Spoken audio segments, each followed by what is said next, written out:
வணக்கம். நான் doctor Harsha Subaraj, consultant plastic surgeon. So இந்த வீடியோவில் நான் கைனகோமாஸ்டியான்னு ஒரு கண்டிஷன் பற்றி சிம்பிளாக எக்ஸ்பிளைன் பண்ண போகிறேன். கைனகோமாஸ்டியானா ஆண்களுக்கு செஸ்ட் ஏரியா பெருசாக தெரியறது. இது ஒரு காமன் ப்ராப்ளம். டீனேஜ்ல, அடல்ட் ஏஜ்ல இல்ல லேட் ஏஜ்ல கூட இந்த கண்டிஷன் வரலாம். So mostly hormone imbalance, weight இன்க்ரீஸ்னால, இல்ல பியூபர்ட்டி சேஞ்சஸ், சில மெடிசன்ஸ்னால, இல்ல சில நேரத்துல எந்த ஒரு ரீசனும் இல்லாம கூட இந்த கண்டிஷன் வரலாம்.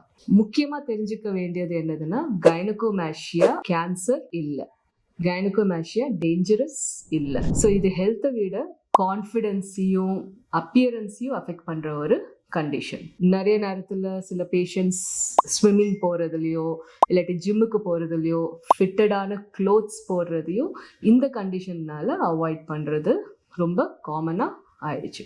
ஸோ மைல்ட் கேசஸ் கைனகோமாஸ்டியால weight reduction, diet, exercise help ஆகும். ஆனா செஸ்ட்ல ஒன்ஸ் அந்த கிளாண்ட் பார்ட் கொஞ்சம் ஹார்ட் டிஷ்யூ வந்துடுச்சுன்னா வெறும் எக்ஸசைஸ்னால மட்டும் இந்த கண்டிஷன் கம்மி ஆகாது.